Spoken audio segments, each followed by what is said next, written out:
Assalamualaikum warahmatullahi wabarakatuh. Saya Al-Fatih Safro. Di sini saya akan mendemonstrasikan perhitungan metode Cummins dengan metode Cummins dalam perbandingan kedisiplinan mahasiswa.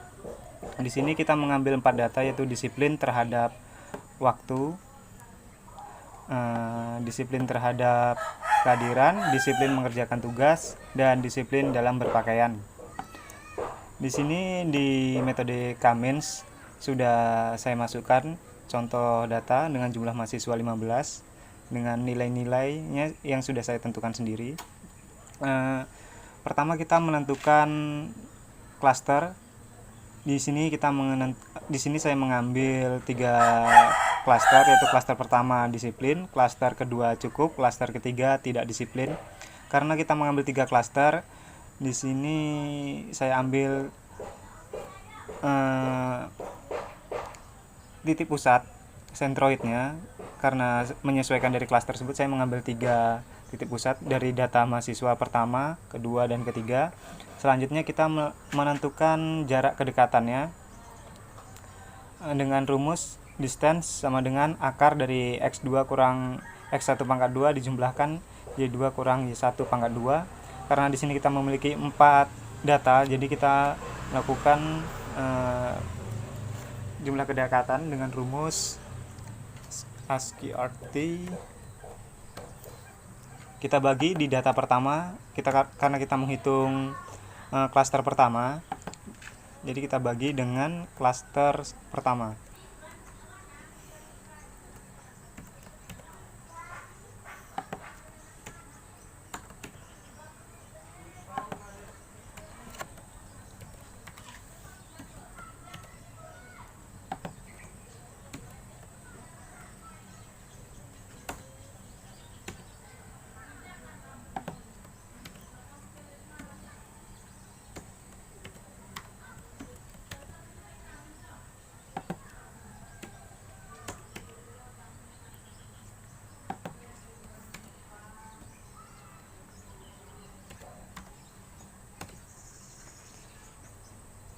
Untuk klaster pertama kita mendapatkan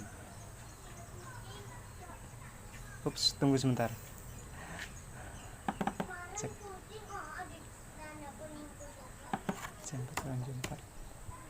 Kurang. Untuk klaster pertama kita di mahasiswa pertama jarak kedekatannya adalah 0. Kita lakukan hal yang sama untuk menghitung di klaster pertama di setiap mahasiswa. Kita kunci dulu.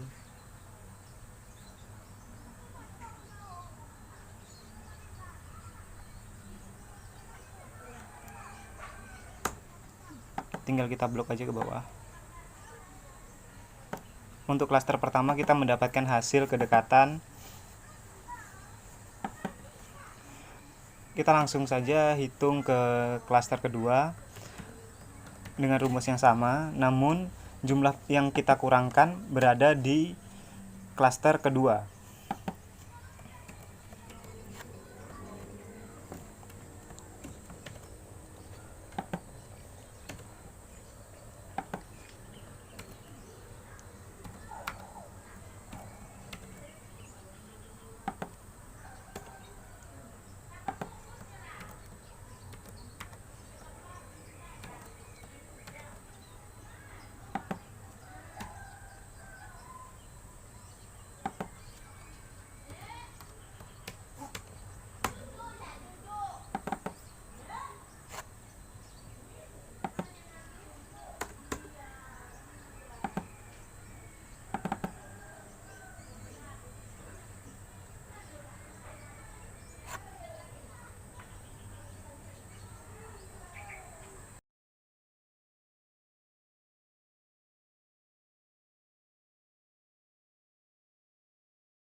Untuk klaster kedua dari mahasiswa pertama kita mendapatkan jarak kedekatan yaitu 35,5. kita lakukan hal yang sama seperti di klaster pertama, yaitu kita kunci setiap pengurangnya.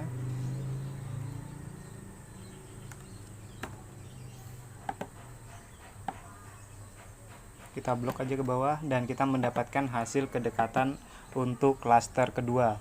Kita melakukan hal yang sama untuk klaster yang ketiga. Di sini pengurangnya kita kurangi di klaster ketiga.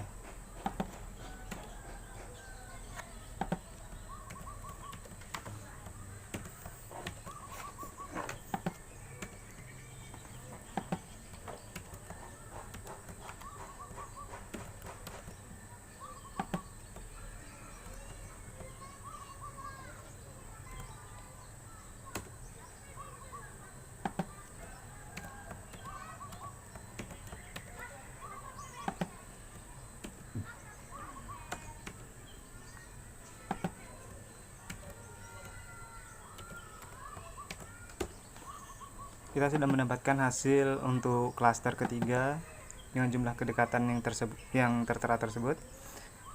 Kita melakukan perhitungan yang sama untuk mahasiswa 2 ke 15 dengan hal yang sama seperti tadi.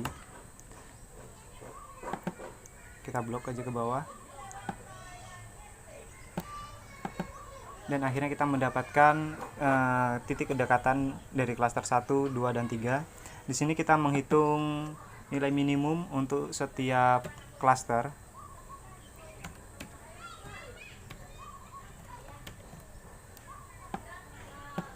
Kita tinggal blok aja di klaster 1, 2, dan 3.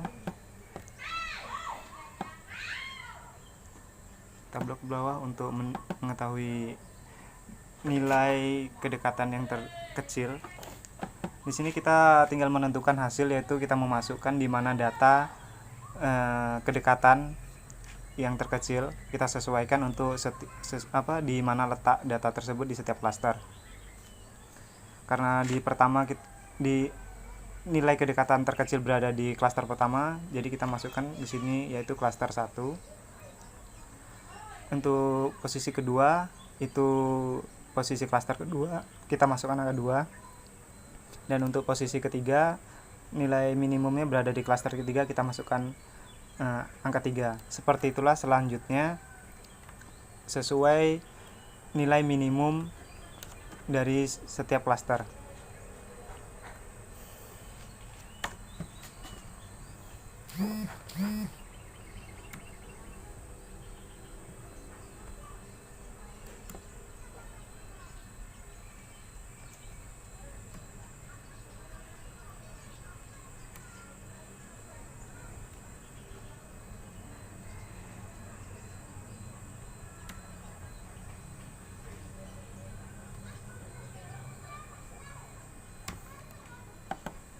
Nah, untuk selanjutnya yaitu kita melakukan update Centroid pusat.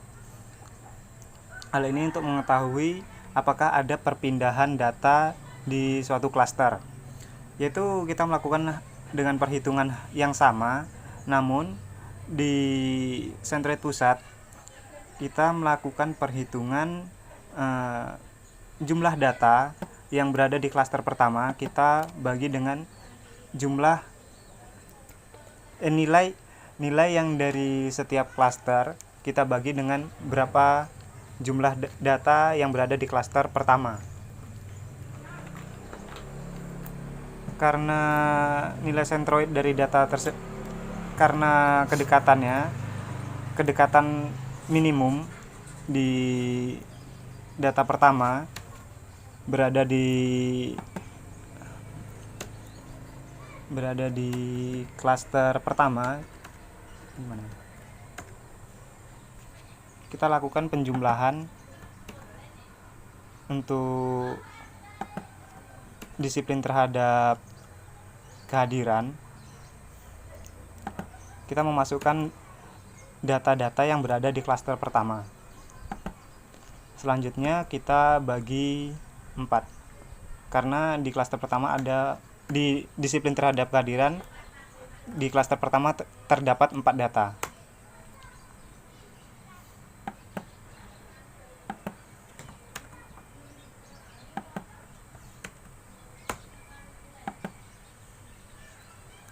Kita lanjutkan untuk data disiplin terhadap waktu. Kita melakukan hal yang sama, namun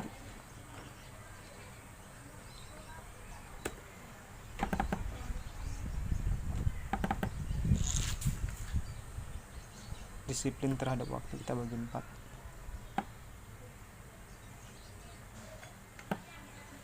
4. Kita untuk klaster kedua, kita memasukkan di disiplin terhadap kehadiran, memasukkan data yang ada di klaster 2, kita jumlahkan.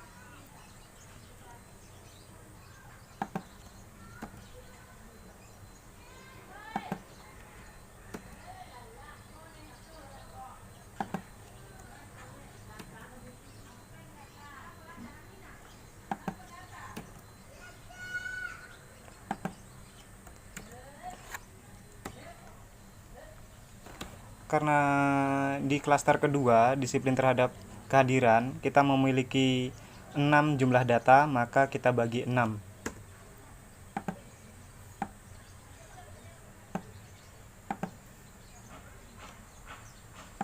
Untuk klaster ketiga, kita melakukan hal yang sama di disiplin terhadap kehadiran. Kita memasukkan data-data yang masuk ke klaster ketiga.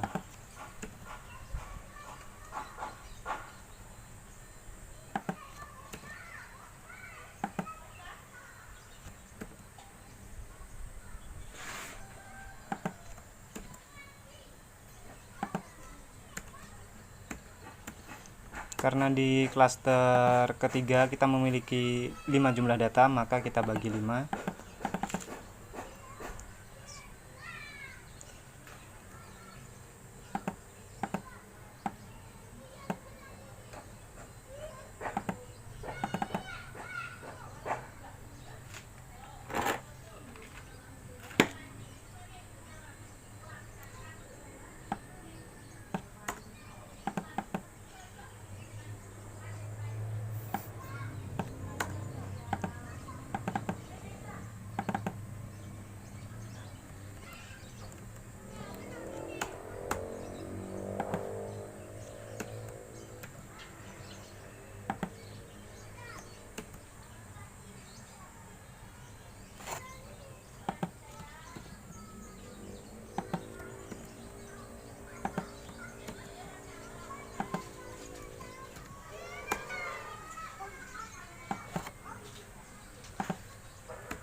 Karena kita sudah mendapatkan centroid baru, kita lanjutkan yaitu menghitung kedekatan menggunakan rumus Euclidean distance.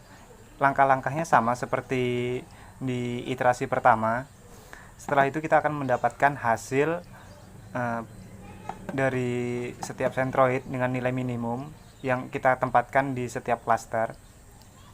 Karena kita sudah mendapatkannya, kita bandingkan dengan klaster sebelumnya. Di sini kita cek apakah di sini ada perpindahan klaster atau tidak. Karena di sini di data 13 ada perpindahan dari hasil iterasi pertama, yaitu dari klaster ketiga yang sebelumnya berada di klaster kedua.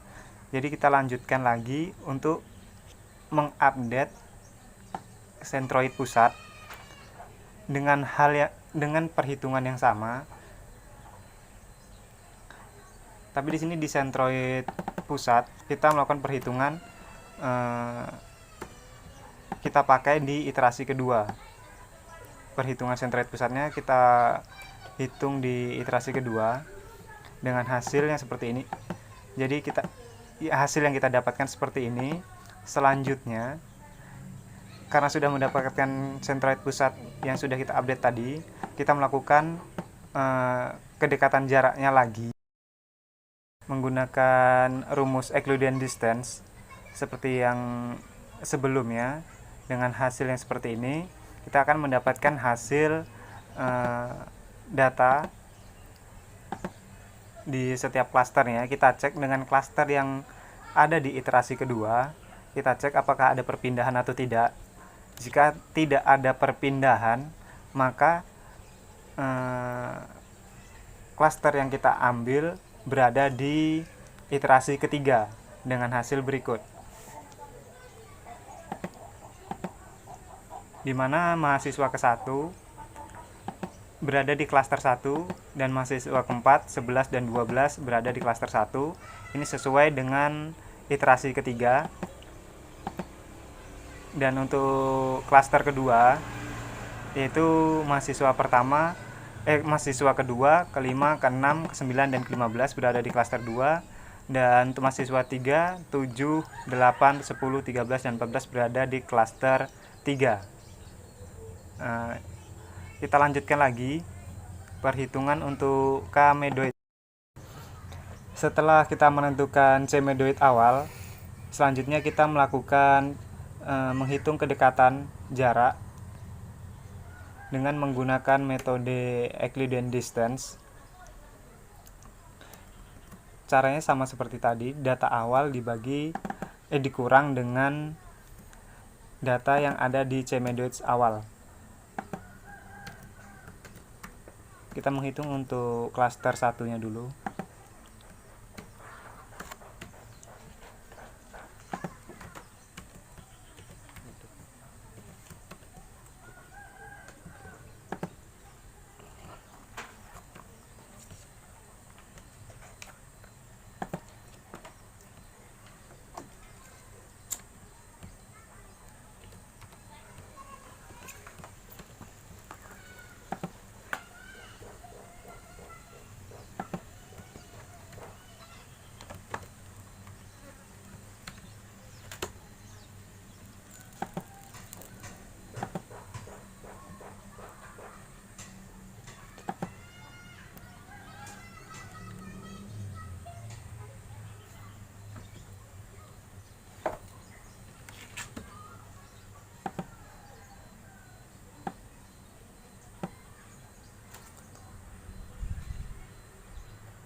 Kita tinggal blok saja untuk menentukan hasil kedekatan di centroid awal.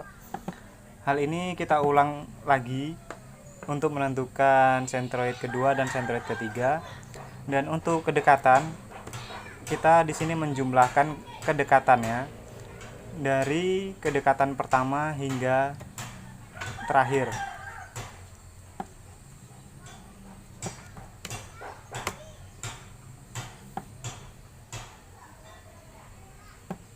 Di sini kita mendapatkan hasil di mana untuk setiap data untuk pembagian data untuk setiap klaster. Setelah kita mendapatkan jumlah total dari kedekatan setiap data, selanjutnya kita menentukan C-medoids baru, di mana 3 data ini saya ambil dari data mahasiswa 4, 5 dan 6. Di sini kita melakukan perhitungan kedekatan lagi. Kita jumlahkan kedekatan yang ada di C-medoids baru. Kita melakukan pengurangan ke hasil kedekatan C-medoid pertama tadi. Jika selisih iterasi lebih besar dari 0, maka iterasi berhenti dan klaster yang ada pada iterasi sebelumnya itu yang kita ambil.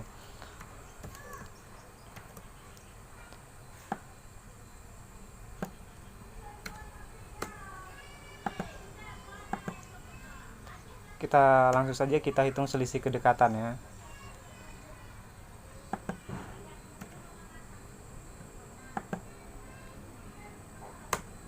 Karena hasilnya lebih besar daripada 0, maka iterasi berhenti dan kita mengambil datanya yang ada pada iterasi pertama tadi. Dan di sini pembagian klasternya sudah kita lihat.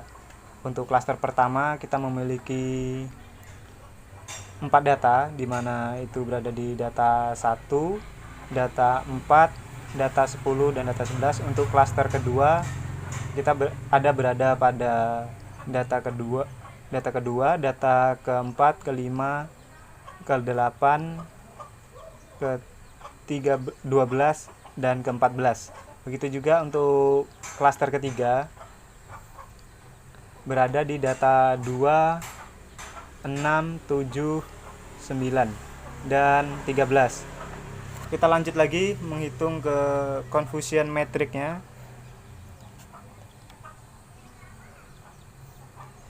Dimana untuk data K-means yang kita ambil yaitu berada di iterasi ketiga dengan hasil pembagian klaster yang sudah kita berada di iterasi ketiga.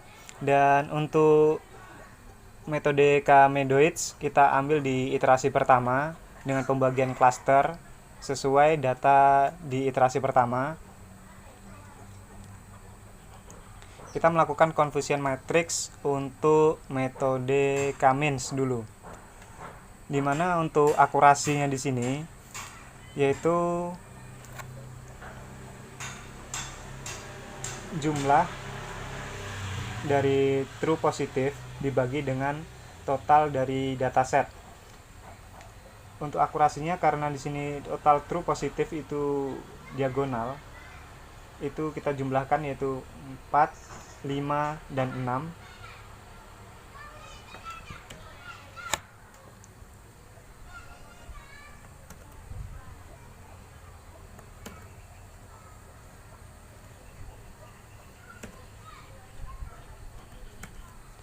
Kita bagi dengan total dataset.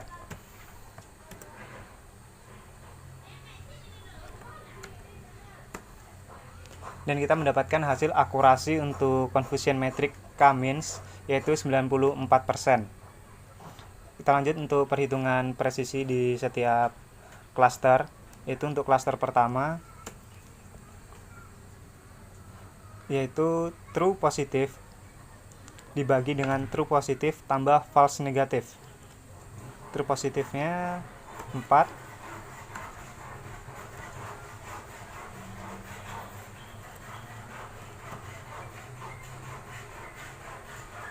dengan true positif dijumlahkan dengan false negatif yaitu 4 tambah 0 tambah 0.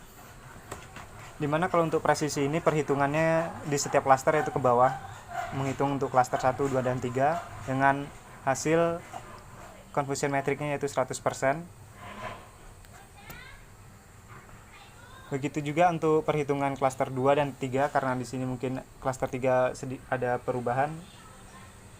Kita coba hitung dulu.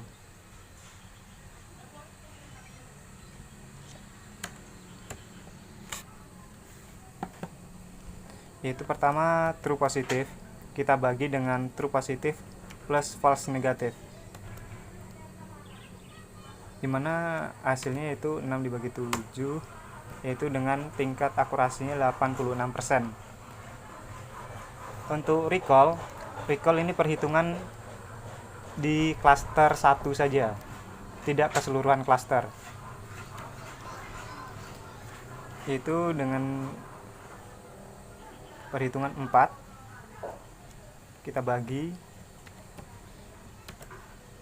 dengan true positif jumlahkan dengan false negatif yaitu dengan hasil 100%. Dan untuk klaster kedua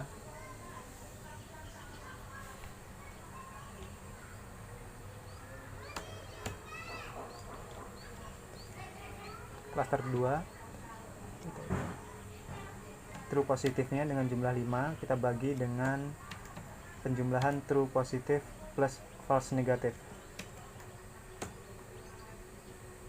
kita mendapatkan hasil yaitu 83%. Nah untuk klaster ketiga kita melakukan hal yang sama hingga mendapatkan hasil 100%. Nah selanjutnya yaitu confusion metric K-Medoids. Perhitungannya sama dengan K-means, yaitu total true positif kita bagi dengan jumlah dataset, dimana true positifnya itu 4 ditambah 6 kita tambah 5, kita bagi dengan seluruh total dataset.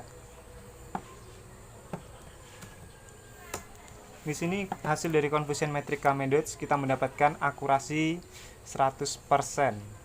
Nah untuk melakukan perhitungan presisinya sama seperti confusion matrix Cummins, yaitu jumlah true positif kita bagi dengan jumlah true positif plus false positif dengan hasil 100%. Begitu juga untuk recall, yaitu dengan true positif kita bagi dengan jumlah true positif plus false negatif.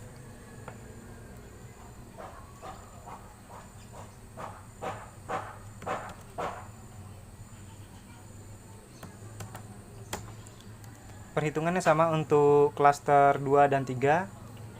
Nah, sekian mungkin video penjelasan perhitungan metode Cummins dan Camedoids. Semoga bermanfaat. Wassalamualaikum warahmatullahi wabarakatuh.